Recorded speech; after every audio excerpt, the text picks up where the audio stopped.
자, 그러면 단위하중법을 이용해서 트러스 구조물의 처짐 찾는 방법을 한번 살펴보도록 하겠습니다. 자, 단위하중법 공식 기억나시죠? 요렇게 나와 있죠, 그죠? 빨간색으로 요렇게 있었잖아요, 그죠? 여기서 다시 리뷰해 보면 요 스몰 f는 뭐죠? 단위하중이 1이 가해졌을 경우에 단면요. 단면요. 충력이죠, 충력. 그 다음에 여기에 대문자 F는 뭐예요? 실제 하중이 가해졌을 경우에 실제 하중에 의한 단면력이죠. 단면력. 자, 그래서 이 부재가 대부분의 트러스 부재는 단면이 동일하잖아요. 길이에 대해서. 즉 단위하중이 1이 가해졌을 때에 이 부재 이 부재의 여기 충력이죠. 이 충력을 우리는 F라고 그러고요. 실제 하중이 P가 가해졌을 경우에 특정 부재에서의 부재력을 우리가 대문자 F라고 지금 표시했어요. 그죠? 그래서 대부분의 부재는 단면 변화가 없기 때문에 여기 X에 대해서 EA 다 충력이 다 동일하니까 바깥으로 표현하면 요와 같고요. 요만큼이 이제 길이죠. L. 그러면 우리가 다시 이렇게 쓸 수가 있겠죠. 그래서 공식이 나오죠. 대략 공식이 나와요. 그래서 델타 I는 실제 하중에 의해서 생기는 외적 처짐, 실제 이 P에 의해서 여기 델타만큼이 쳐졌을 거 아닙니까? 좀 지나게 할까요? 여기에 쳐졌을 거 아니에요? 요 처짐이 이제 델타예요. 알고자 하는 거죠. 실제 우리가 알고자 하는 거는 이런 외부 하중 P가 가해졌을 경우에 요 방향으로 델타가 얼마인지를 알고 싶어요. 그러면은 그 방향으로 단위 하중을 가해서 부재력 F를 찾아요. 그래서 여기에 넣어주고요. 실제 하중이 가해졌을 때 요걸 넣어주고 길이 각각 해서 견상하면 되죠. 하나 예를 들기 전에 그다음 만약 온도 하중에 의해서 쳐졌을 경우는 어떠나요? 델타 I가 어떻게 되나요? 온도에 의한 경우에 온도에 의한 경우에는 여기까지는 동일하죠. 그런데 이제 온도에 의한 변형률은 어떻게 하나요? 변형률은 온도에 의한 변형률 공식이 알파 델타 T L이잖아요. 그래서 온도에 의한 실제 하중이 온도인 경우죠. 실제 집중 하중이나 이런 게 아니고 알파 델타 T를 넣으면은 요렇게 우리가 표시할 수 있고요. 요만큼은 뭐예요? A고 요만큼은 L이니까 이걸 정리를 하면 결과적으로 이러한 공식을 얻을 수 있네요. 즉 이게 델타 I죠. 이꼬르 FK 단위하중이 1이 가해졌을 때의 부재 단면력, 그 다음에 부재의 열팽창계수, 그 다음에 온도 변화, 그 다음에 길이죠. 그리고 만약에 제자고차가 있었을 경우에 어떻게 하나요? 제자고차는 요 부분에 제자고차 그만큼을 그냥 직접 넣으면 되죠. 왜냐하면 L분의 델타 변형률이라는 거는 L분의 델타 델타 L이니까 그냥 요 제자고차 그 값을 직접 넣어버리면 되지 않겠습니까? 그래서 연산을 해보면 델 시그마 대신에는 요걸 가죠. 단위하중 1이 가해서 때의 응력이니까. 그 다음에 L에 대해서는 이걸 넣어주고서 정리를 하면 이거 그냥 단위하중에 의한 부재력에다가 이 제자고차만 넣어주면 되는 거네요. 그래서 일반적으로 트러스 처짐의 일반식이라고 해서 우리가 외적 하중, 집중 하중이나 이런 집중 하중에 의한 처짐 컨트리뷰션, 온도에 의한 컨트리뷰션, 그 다음에 제작 오차에 대한 컨트리뷰션으로 나눌 수 있겠죠. 만약 이런 게 이제 0이면은 하나는 아이템 다 0하고 대부분 이제 우리가 이제 이걸 이 문제를 보는 거죠. 자, 그래서 해석 절차는 어떻게 하느냐? 일단 단위하중을 가해서 가상의 부재력, 단위하중 1톤을 가해가지고 부재력 해석을 다 하는데 일반적으로 격전법이라든가 부재력을 단면법을 이용해서 모든 부재의 부재력을 계산을 한다.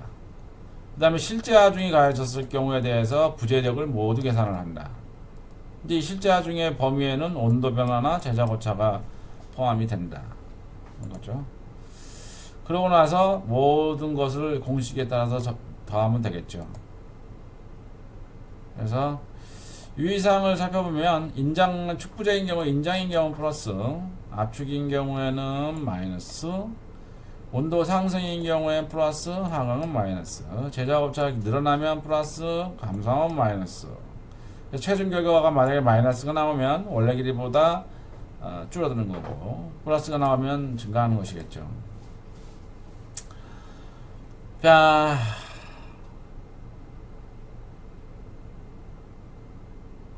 그 밖에 뭐 지점 발력 지점에 부등침하가 일어났을 때 뭐 고려해야 되는 해야 되는 뭐 경우에는 공식에 여기다 추가로 이런 부분이 지금 들어간다. 뭐 여러 가지가 있는데 이거는 이제 상세하니까 패스. 예를 하나 봅시다.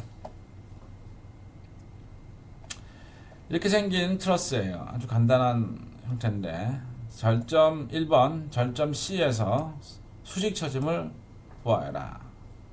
A는 힌지이고 D점은 롤러예요. B점에 수직 하중 4톤의 집중 하중이 작용하고요. C점에는 수평 집중 하중 6톤이 작용하고 있습니다. A와 D 사이의 거리는 8m고요. D와 C 사이의 거리는 14m입니다. 그리고 AB 길이는 8m고요. 이렇게 되어 있고요. 그러면 이제 제일 먼저 C점에서의 수직 처짐을 구하여라. 1번. 그 다음에 두 번째 질문은 AB 부재가 6mm 짧게 제작되었을 경우에 C점의 수직 처짐을 구하여라. 그리고 BC 부재의 온도가 20도 증가했을 경우에 C점에서의 수직 처짐을 구하여라. 이때 열팽장 계수는 이와 같다. 단위 1도 증가할 때 12 곱하기 10의 마이너스 6승이 변화한다는 게 계수죠. 문제 3개의 질문이에요. 좀 복잡하긴 한데 외부 하중에 의한 트러스의 처짐, 제작 오차에 의한 트러스 처짐, 온도 변화에 의한 트러스 처짐 모든 것을 다 가지고 있기 때문에 이 예제를 택했습니다. 자, 그러면 제일 먼저 해야 되는 거는 아까 절차 봤듯이 단위 하중에 의한 부재력 산정을 해야 됩니다. 이 문제가 C점에서의 수직 처짐을 원하기 때문에 단위 하중은 C점에서의 수직 처짐을 줘야겠지요. 만약에 C점에서의 수평 처짐을 원한다면 수평 방향의 단위 하중을 줘야겠지요. C점이 아니고 만약에 B점에서의 수직 처짐을 원한다면 B점의 단위 하중을 가야겠죠. 그죠? 그래서 이 단위 하중은 가상의 힘은 내가 원하는 방향을 주면 됩니다. 자, 그래서 첫 번째 질문, C점에서 수직 처짐을 위해서 단위 하중 1을 C점의 수직으로 제하하였습니다. 그럼 이걸로 인한 부재 AB, BC, BD, DC, AD 하나, 둘, 셋, 넷, 5개의 부재력을 계산하려면 어떻게 해야 되나요? 제일 먼저 하는 거는 발력을 찾아야겠죠? 1. 발력을 찾아야 돼요. 부재력은 단면력이니까 발력을 찾아야겠죠. 그 다음에 2. 단면력을 찾아야겠죠. 그죠? 단면력 중에 트러스인 경우에는 모두가 다 축력만 있죠. 축력 일반화 시킨 거예요. 전단력 모멘트 중에서. 그죠? 그런 다음에 처짐 찾는 거예요. 그럼 발력하고 단면력은 어떻게 하나요? 일단 물체 자유도를 그리고 이 반력은 어떻게 구했어요? 반력은 물체 자유도를 그리고 물체 자유도를 FBD를 그린 다음에 1, 그 다음에 평행방정식을 적용했죠. 평행방정식.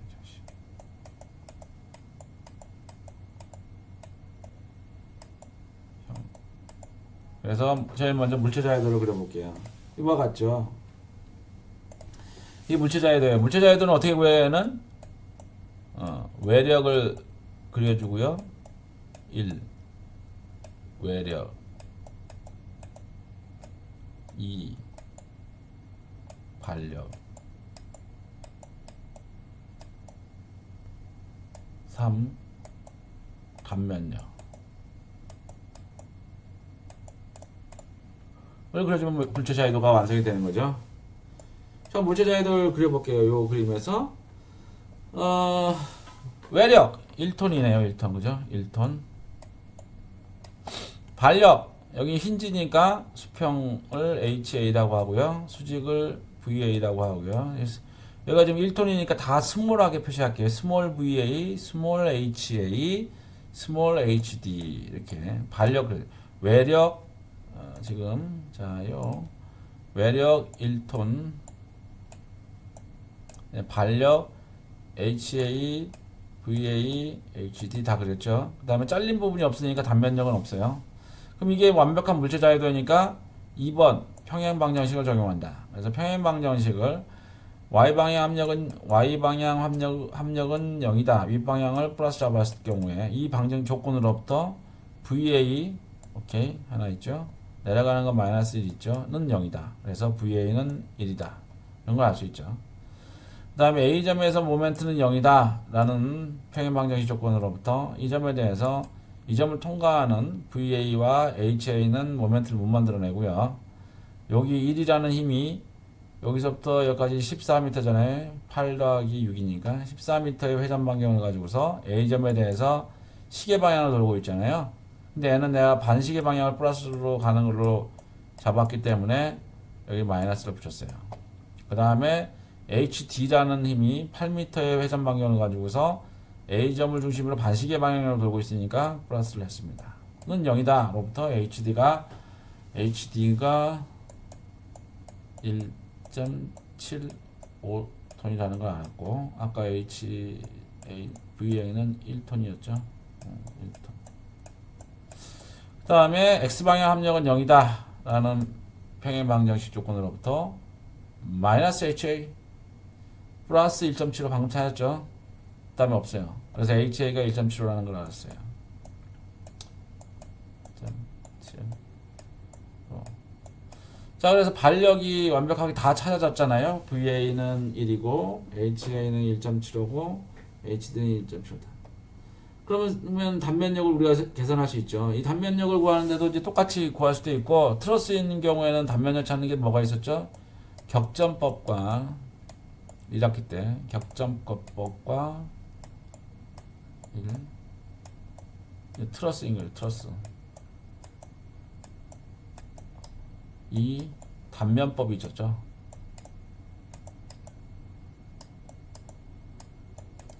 그리고 이런 빔인 경우에는 우리가 그 전단력도와 모멘트도를 이렇게 구하는 방법도 있었고 반력 구하는 것처럼 물체 자유도 그래서 평행방정 적용해서 하는 방법도 있었고 두 가지가 있었어요. 보라든가 라면인 경우엔 트러스는 이렇게 있었고 자 그럼 요거는 단위 하중이 가해졌을 때 부재력 찾아야 돼. 이제 부재력 찾는 건 다음 슬라이드에 있는데 근데 이왕에 이 슬라이드에서 이제 보면은 실제 하중이 가해졌을 경우에 실제 하중은 뭐가 있어요? 수평에 6톤 C점에 수평으로 6톤 B점에 수직으로 4톤의 실제 하중이잖아요. 이 실제 하중이 작용했을 때도 부재력을 반드시 다 찾아야 되니까 완벽한 물체 자유도와 똑같이 실제 외력 그려주고요. 외력 반력은 이거는 대문자로 HA 대문자 VA 대문자 HD로 해가지고 반력을 표기해주고요. 끊길 데 없으니까 이렇게 물체 이것도 하나의 물체 자유도죠. 실제 하중이 가해졌을 때 물체 자유도죠. 왼쪽 그림은 오른쪽은 단위 하중이 가해졌을 때 물체 자유도로 해서 똑같이 평행방정식을 적용해서 구해봤더니 HA는 요와 같이 4톤이고요. 그렇지. VA는 4톤이고요. HD는 여기 2톤이고요. HA는 4톤이에요. 그래서 반력을 다 찾았어요. 실제 하중이 가해졌을 때의 반력을 다 찾았고요. 그 다음에 단위 하중이 가했을 때 반력을 찾았어요. 그래서 반력이 다 두 개가 다 찾아졌으니까 우리가 이제 단면력을 찾으면 되겠죠. 격전법을 이용해서 일반 모든 문제를 다 해야 되니까 찾는 게 맞겠죠.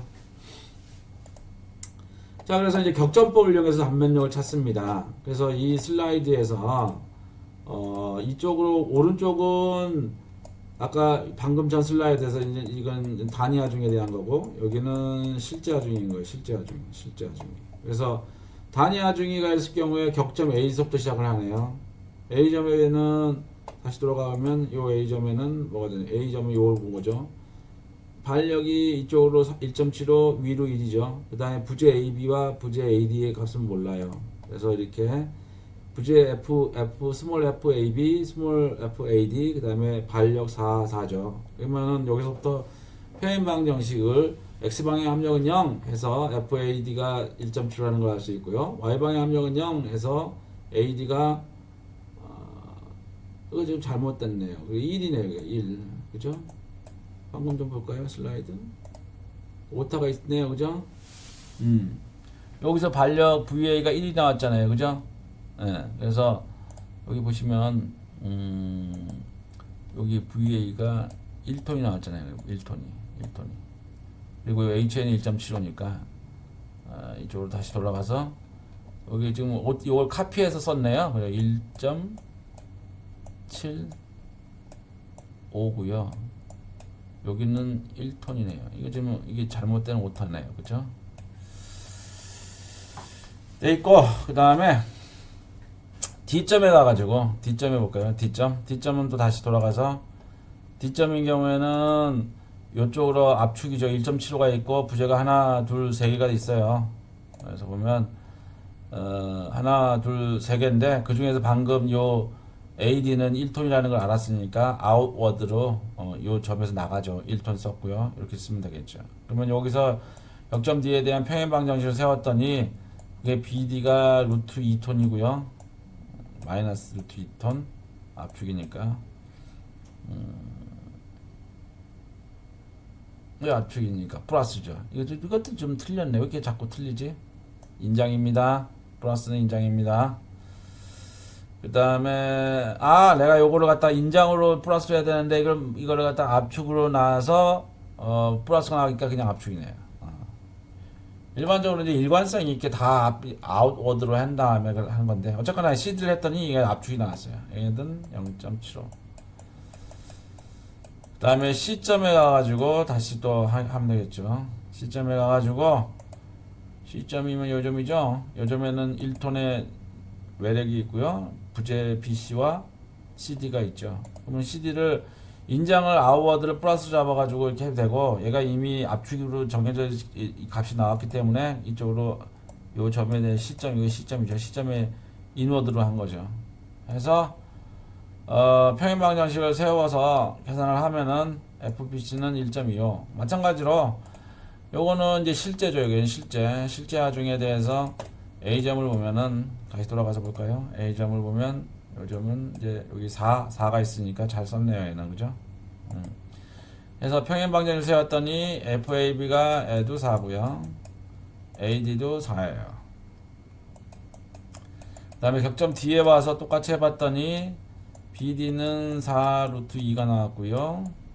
CD는 6이 나왔네요. 자, 그 다음에 다 해서 한번 그 표를 하나 만들어 봤어요. 길이 AB 부재는 8, 단위 하중 1톤이 가졌을 때 AB 부재의 충력은 1.75, 실제 하중이 가해졌을 경우에 AB 부재는 4톤이 나왔어요. 그래서 F, 스몰 f, 대문자 f, l을 구하면 ffl은 이만큼이죠. 왜냐면 이 공식에서 이거 적용하려고 그래요. 56이 나오죠. 8 곱하기 1.75 곱하기 4는 56이 나왔어요. 제자고차가 요게하고 요게 마이너스 AB 부재가 마이너스 6mm라고 그랬으니까 요걸 넣어주면은 요 FF 이거는 어디서 쓰려면 이 공식에서 쓰려고 그러는 거고요. 그 다음에 요 공식에 쓰려고 한 거죠. 온도 변화에 대해서 온도가 이제 0이고 요것만 BC가 모든 부재에 대해서 이렇게 다 찾아서 해보면 이게 이제 이만큼이고 그래서 여기가 집어넣은 거고요. 외부 하중에 의해서 발생되는 시점에서의 아랫방향 처짐은 2A분의 115.501이고요. AB 부재 6mm에 의해서 시점에서의 수직 처짐의 영향은 이만큼이니까 미터 단위니까 마이너스 10.5mm가 하향으로 떨어진 거고요. 부재 BC 부재의 온도 변화 20도에 의해서 이 공식을 넣으면은 3mm의 영향을 받는다라고 되어 있네요. 그래서 이런 식으로 격전법에 의해서 단위 하중이 가해졌을 때 모든 부재력을 다 알아야 되고 실제 하중이 가해졌을 때 모든 부재력을 다 알아야 되고 그리고 이제 이와 같이 다 연산 공식에 의해서 외부 하중에 의한 처짐, 제자고체에 대한 처짐, 온도 변화에 의한 처짐을 세 개를 다 더해야겠죠. 결국에는 모든 걸 다 반영을 한다면 그죠? 근데 이제 문제는 이 질문의 문제는 각각 1, 2, 3 따로따로 찾는 거였으니까 이렇게 찾아봤어요. 자, 그래서 여기까지가 단위 하중법을 이용한 트러스의 처짐 찾는 복합 문제를 한번 살펴봤습니다. 그래서 이 부분을 보시면 다시 돌아가 볼까요? 한번 검토를 하면 굉장히 복잡하죠. 다 이게 전산으로 하지 이걸 이 부재가 하나 둘셋넷 다섯 개 부재인데도 이렇게 오래 걸리는데 5개 부재죠. 실제 구조물은 부재 수가 10,000개, 20,000개 이 정도 되죠. 그렇기 때문에 실제 계산을 한다고 생각해 보세요. 굉장히 힘들죠. 그래서 이 구조 해석은 다 이제 전산 해석을 하고 우리가 이제 마이다스라는 구조 해석 프로그램을 통해서 전산 해석을 하는 이유기도 합니다. 그러나 이제 마이다스의 결과가 다 전산화된 결과를 줄여서 우리가 이제 그게 무슨 값인지 모르잖아요. 그러니까 이제 그런 것들을 독해 해석하고 이해하기 위해서 이런 손으로도 풀 줄 알아야 돼요. 그래서 이제 기사 시험에 이렇게 복잡한 문제는 나오지는 않지만 기본적으로 우리가 트러스 처짐은 이와 같이 찾는다. 기술사 시험에는 이 정도는 나옵니다. 이거보다 더 어렵게 나오죠. 복잡하고 많이 걸리는 게 나오는 게 아니라 이제 기본적인 개념을 많이 나오고. 자, 그래서 트러스의 처짐을 왜 이걸 자꾸 이게 가상 이대 원리를 다냐 이게 또 틀렸네, 그죠? 단위 하중법인데 가상 이대 원리는 아닌데. 그래서 외부 하중에 의한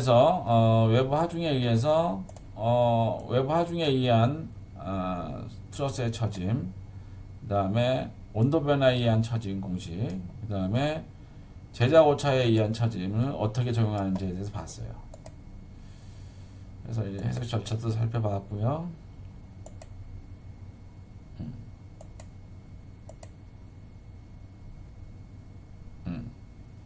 자, 여기까지가 단위 하중법으로